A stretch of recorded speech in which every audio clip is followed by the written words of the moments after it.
Welcome to the Master Your Mindset podcast. My name is Liz Jacoya, and I'm your mindset transformation for business, life, and leadership. So, today, if you're watching this on my YouTube channel, please subscribe. Hit the subscribe button down below. That will get notifications when I go live. And let me just mute for a second. First time that's happened to me. You'll get notifications when I go live. And of course, the more subscribers I have, the more people I can impact. Uh, really, what I want to bring you is the neuroscience, some understanding of some cognitive and behavioral psychology. Really, that's going to help you impact and make your life better. I also have guests on my show occasionally. And of course, what do we talk about?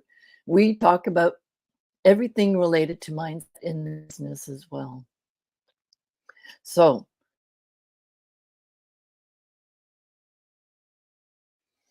I want to talk to you about when we have a mindset for success. What does that mean? What do successful people know that really keep them resilient, have that mental fitness, or maybe that emotional fitness to really regulate themselves when it comes to emotions? And successful people, when they realize it themselves or not, they know that when we talk about this mindset being a continuous and lifelong journey, it truly is. You hear a lot of people talk about mindset being like you, as soon as you uncover one limiting belief, another one appears. It's kind of like peeling back the layers of the onion, so to speak. I remember even talking to someone about this, gosh, years and years ago. She said, yeah, it's kind of like, when you're in like really, really like minus 40 Celsius weather, you may be wearing a coat, and then under the coat, you're wearing, three other layers to keep yourself warm. And maybe you've got a balaclava and glove on top of glove and blah, blah, blah. She said it's kind of like you're slowly moving into warmer weather, and you've got to remove one layer at a time. And you do painstakingly and with methodology and with a system and a process. And I'm like, yeah, that kind of makes sense too, right? And so that's what we're going to talk about today. If you're asking yourself, why is change so hard? Well, tell you that it is difficult, but when one of the things I coach my clients on is why it's difficult. I'm going to share that with you today. Why it's difficult, because there tends to be four stages that we go through, four stages of change and transformation. And of course, there's different chemicals that get released when we're not understanding things that cause us to maybe go into that fight, flight response. And then there's chemicals that are released when we're relaxed and calm and creative and joyful and happy. And it's really linked to our nervous system, right? With the atomic autonomic nervous system, like in the background, like my eyes are functioning, my brain's functioning, my breathing is going on, even though I may not be aware. Well, I should be aware, right? Because when you get stressed, your breathing starts to get shallow, as opposed to when you're relaxed, right? You tend to have longer breaths and deeper. And when you're stressed, right, it tends to go fast, and you're breathing faster and shorter. And your organs are all functioning, right? When you're eating, your digestive system, and then goes through, all the nutrients get absorbed into your bloodstream, and um, as well as, kidney functions, bladder, all that kind of stuff. Everything is working without you noticing it. And you're probably wondering, why is she telling me all this? Well, it's a long way to say, but we can be aware of when we're in fight or flight response. And that branch of the nervous system is called the sympathetic nervous system.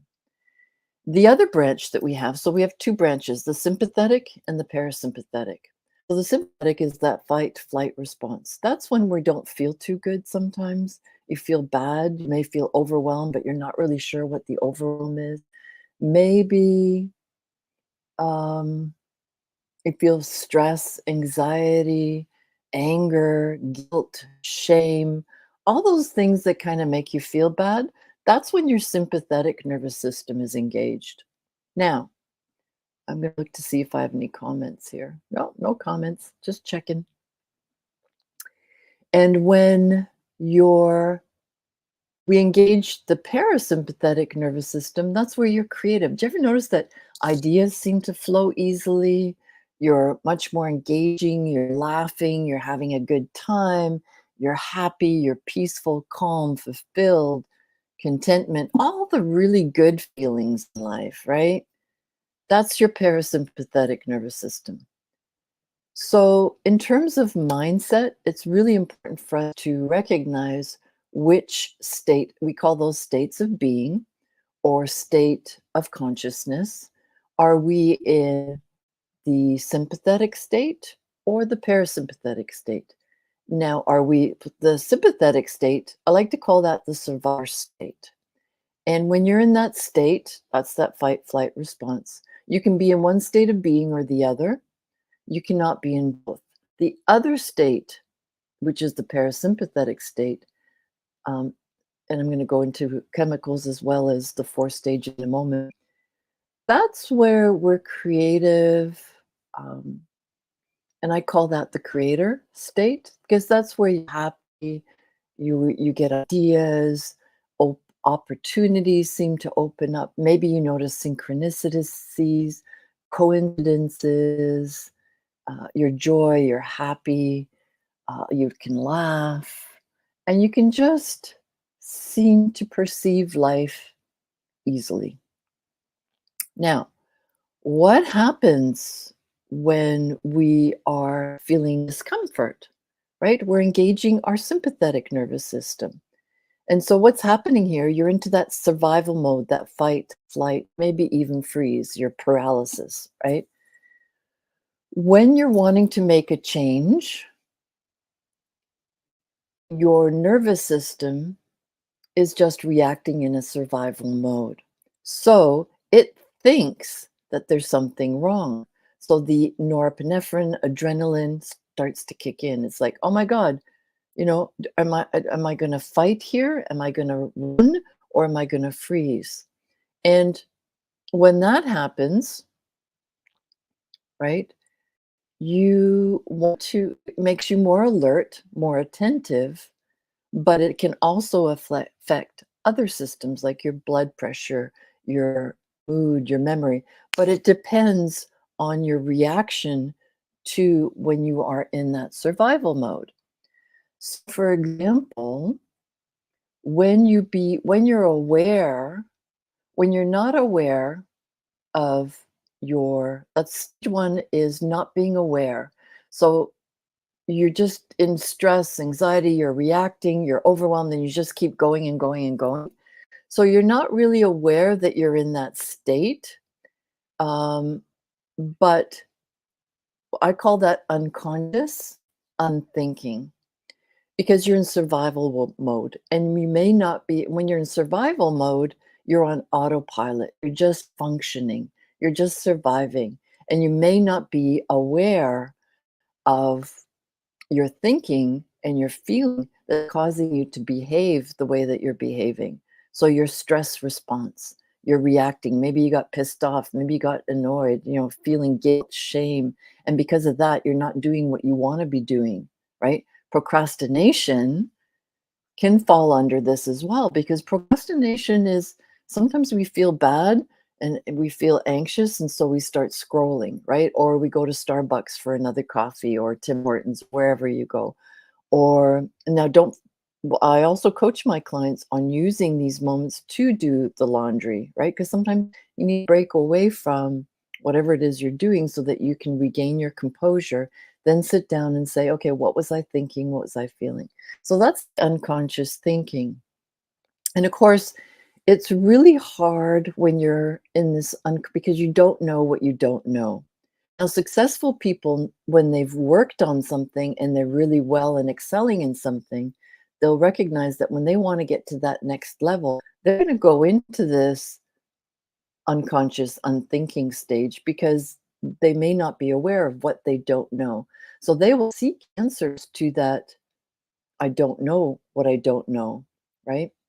Now, when you move into the stage two, which I call conscious intentional stage, here you become aware of your limiting beliefs.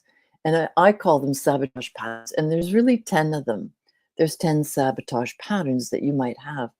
And we're all born with these 10, what we call intuitive patterns. But when we experience hurt, we attach a meaning to it and then think we have to become more of this intuitive pattern, which then becomes a sabotage pattern because it really holds us back from who we are. And so when you realize this is where I get my to clients to start thinking about in stage two, to be consciously intentional of what you're thinking and feeling. So as soon as you feel, oh, I feel bad. What am I feeling? Am I feeling stress, anxiety, guilt? What am I feeling here? Guilt, shame? Ah, shame. Well, why am I feeling shame? What am I embarrassed about? So you're feeling embarrassed, or the emotion is embarrassment. What is the thinking? So what is the thinking? This is the power of metacognition has to come in here is what's the thinking behind the thinking? So what are you thinking about when you're thinking? And that can really become aware of the gap from where you are to that desired result of where you want to be. That's really important. And this is what I call the first step is think it. A lot of tools, a lot of uncovering here. Now, why a lot of people, and when reach this stage, why it becomes uncomfortable is because it's just engaging your survival mode. Your subconscious mind thinks, hey, we're stressed here. There's a threat to the environment. But when you look at it, you go, well, the only embarrassment I'm really feeling, or the only guilt, shame, stress, anxiety I'm feeling, is really within me. It doesn't really have anything to do with the external world. There's no one really threatening me to kill me or to eat me like a tiger would be, right? So that's why it's important, and that's why a lot of people they do when they don't not becoming aware of that this is just a survival mode, and give them the tools and techniques to really move forward from that and train the subconscious mind and the nervous system to move into the parasympathetic nervous system, the creator mode, the peaceful, calm, relaxed, where you can really open up your mind to possibilities. That's why people go back to the unconscious unthinking because they'd rather be in the stress that the survival brain would rather be in the stress, anxiety, feel the guilt, shame, and embarrassment because they're used to it. Hey, I've survived this. I've always been embarrassed. I've always felt guilt. So it's survivable for me. So I'm going to move back. That's why a lot of people give up. Now, it's when you move on to the third stage, what I call conscious command, because the awareness stage, you become consciously intentional. You're aware of your limiting belief, your sabotage pattern. You move on to the third stage, and here you're developing and growing skills, and you become aware of the learning loop. So you're becoming aware of these four stages that I'm telling you. You're becoming aware of the chemicals that are going on in your brain. I'm going to be teaching you that in our one to one and giving you the various tools and techniques. But of course, it requires daily practice because as just by you sitting here and listening to this um, podcast today, you're already creating new neural pathways, but you want to strengthen those new neural pathways. And that's what learning is all about, right? Because you want to teach your brain you're taking action. What can you learn from it? Give yourself some feedback. And then, what were the results, so you can give yourself feedback and then take action again, but maybe modify the action this time so that it's better for you. That's what it's all about. It's all about practicing and programming or reprogramming your brain so that you you develop that software in your brain to really program the hardware in your brain, if that makes sense. And of course, you're changing and transforming in this stuff, but you're recognizing that you're taking conscious command over your intentions of overcoming the limiting beliefs and sabotage patterns.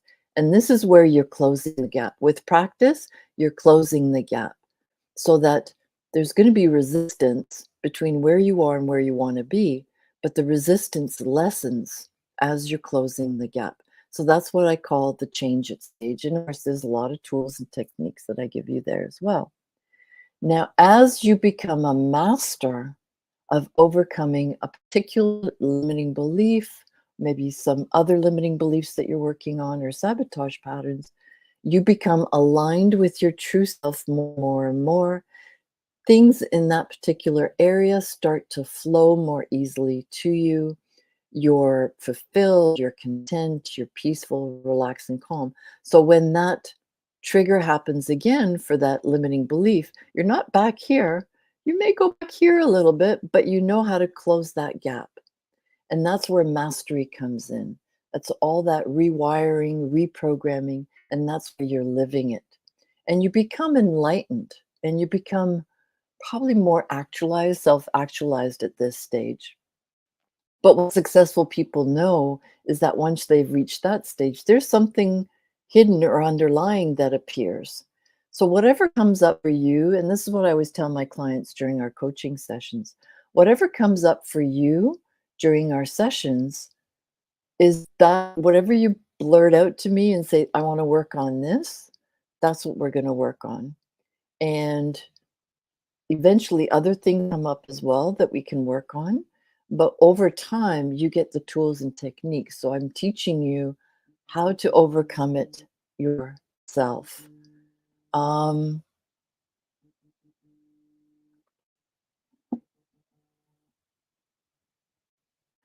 and sorry, I just had to answer a call. Usually, my daughter's an emergency. That happens. So those are the four stages. So you go from unconscious, unthinking, which is really stress, anxiety, overwhelm, but you're not aware of it. You're just in a reactionary mode, you're in survival mode, you're on autopilot. And when you start thinking that, you know what, I'm tired of this, then you start moving into that conscious, intentional phase where you start realize maybe talking to me, you realize what the overwhelm truly is. Maybe there's a fear of failure, maybe there's a fear of making a mistake, maybe there's a fear of success, maybe there's some other fear. When you start becoming aware of what the fear might be, then you move into stage two because now you're consciously intentional about becoming aware of those limiting beliefs and sabotage patterns. But I show you how to start realizing your thoughts and your feelings so that you can become aware of that gap to where you want to be and you start thinking about it. Then we move on to stage three, which is the conscious command. You become aware of, I'll teach you the learnings, the learning loop, the learnings, and with practice, you start closing the gap.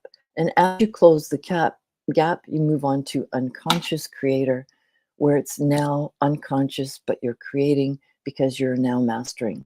So the best analogy I always give to people is, for me, the most frustrating thing as a kid, at a very early age, like 4 or 5, learning to tie my shoes. You get used to your parents sitting you down and they're putting the shoe on for you and you're tying your shoes. So I'm unconscious and I'm unthinking. My mind is off somewhere else. I'm not even aware of the shoes and putting them on and then the shoelaces. And then eventually over time, I start thinking about, I wonder if I could put the shoe on myself. So do you ever see little kids try your shoes on because it's easier to get into, right? So they're starting to become conscious of putting the shoes on, but they're still not thinking about the laces, right? So as they're starting to think about, well, hmm, I can get my shoe on now, but there's these laces. What do I do with them? I really don't know. Oh, I want to learn. So I may take my shoes to my mummy and say, tie shoe? Like those two, when they're two or three or four, say, shoe tie, tie shoe for me, when they start getting in, right? So the tie shoe for, show me tie shoe. Maybe they'll say, show me tie shoe, show me how to tie my shoe. Anyway, so that's moving on, that they're becoming now consciously intentional, but they don't know how to do it. So they're aware that they don't know how to do it, but they want to learn how to do it. And they may get frustrated. They're moving on to the conscious command.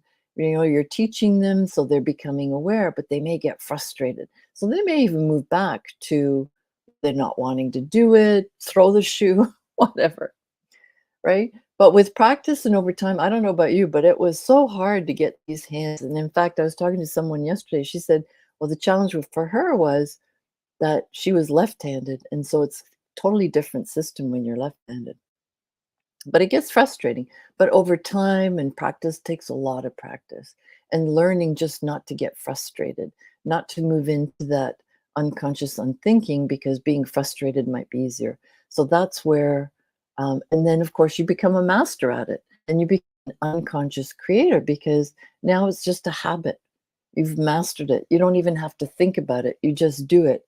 And why I say unconscious creator? Because now, if you think about it, while you're tying your shoe, you're probably listening to a podcast, or maybe you're thinking about your to do list, or maybe you're thinking about, okay, I'm going to tie my shoes, going to get in the car, I'm going to go to the groceries, I've got my list. Oh, where should I go first? Go to this store first. That's right. So you're unconscious creator because you're creating the next step in your life, but you've already solved this challenge, and that's putting your shoes on and tying your shoelaces. Anyways, I hope that this has been really helpful so that you understand now the discomfort comes in when you're aware of your limiting beliefs. Remember that. And the discomfort is pretty much just your survival mode kicking in, that that it's trying to keep you safe, trying to want you to go back to stage one so you're not thinking about it, because being stressed, anxious, overwhelmed, embarrassed, shame, guilt, fear, all those things we're used to and we know what's happening, but the unknown is tying your shoelaces, right? So what happens with how to move into your parasympathetic state is just making those incremental changes step by step. And every time you make those incremental changes, you reward yourself. So as soon as you finish that 1%, you reward yourself. You give yourself celebrate the small wins. That way you're releasing dopamine. That's that reward motivation chemical. So the more often you do that, the the more chances are is that you're going to do that step again. And then of course take the next step towards your goal. Now there's other ways to stabilize your mood so that you can move from the sympathetic to the parasympathetic, or the survival to the creator mode. And that's through meditating, through breathing, going out for a walk in the sun, yoga, exercise, all these help us shift our state. Other things that can be painkillers are the endorphins, right? Like laughing, exercising, meditating, and smells. And then you've probably heard of oxytocin. Oxytocin is that love connection. And it's when you have healthy relationships, hugging, playing with your friends or kids or dog or whatever furry animal you have at home. And of course, when you're in that servant mode, you're in that helping mode, that really helps as well. So, once again, I hope you enjoyed today's session. By all means, reach out to me. Send me an email if you'd like to find out more about the 10 sabotage patterns, um, or the 10 intuitive powers that you were born with. And we can chat about that. And, even if it's 30-minute call, maybe you want to collaborate with me, or maybe you want to join me on my podcast. Reach out to me. And once again, hit that subscribe button on my YouTube channel. And thanks again, and live an energized life.